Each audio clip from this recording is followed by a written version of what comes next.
김건희 여사의 소환 날짜가 정해졌습니다. 다음 달 6일.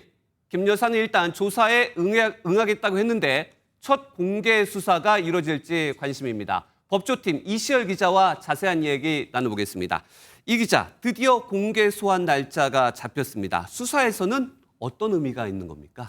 네, 의혹의 정점을 소환해야 할 정도로 수사가 어느 정도 진척이 됐다, 이렇게 볼 수 있겠습니다. 우선 김건희 특검의 경우 다른 특검에 비해 수사 대상도 많고 밝혀지지 않은 의혹도 상당히 많은 상태로 출발했죠.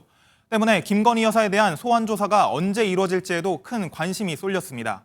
특검이 출범한 이후 취재진도 김 여사 소환이 언제쯤 이루어질지 계속 질문을 했지만 특검팀은 그동안 침묵을 이어왔었는데요.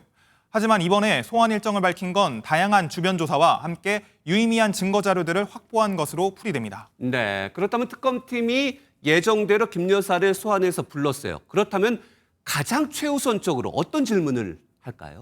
네, 김 여사가 받고 있는 16가지 의혹 가운데 수사가 어느 정도 진행된 사건에 대해 조사가 먼저 이뤄질 것으로 보입니다. 네. 그런 점에서 도이치모터스 주가 조작 의혹 사건에 대한 조사가 우선적으로 이뤄질 가능성이 높습니다.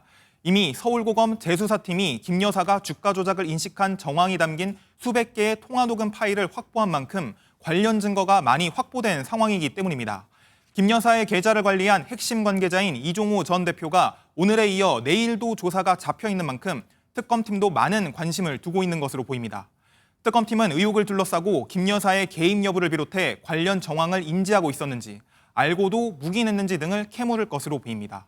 이외에도 김 여사 소환에 한 주 앞서 윤 전 대통령과 명태균 씨에 대해 소환 통보를 한 만큼 김영선 전 국민의힘 의원 공천 개입 의혹을 먼저 조사할 거란 관측도 나오고 있습니다. 네, 그렇다면 김 여사가 8월 6일 소환이 된다면 또 궁금한 것이 포토라인에 과연 쓸까? 이 부분도 좀 궁금해요.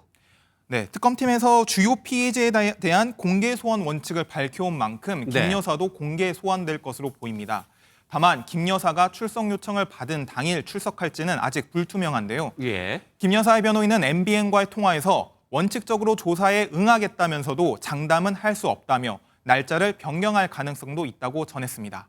지난해 명품백 수수 사건 때는 검찰의 출장 조사 특혜 논란이 일었지만 이번에는 그런 논란도 없을 것으로 보입니다. 네, 내란 특검도 좀 살펴볼까요? 오늘 김용대 드론작전 사령관에 대한 구속 심사가 진행이 됐습니다. 어떻게 예상이 될까요? 네, 김용대 사령관에 대한 구속 심사는 오늘 오후 3시에 시작해서 6시에 종료됐습니다. 네, 김 사령관의 구속 여부는 오늘 밤 늦게 결정될 전망인데요.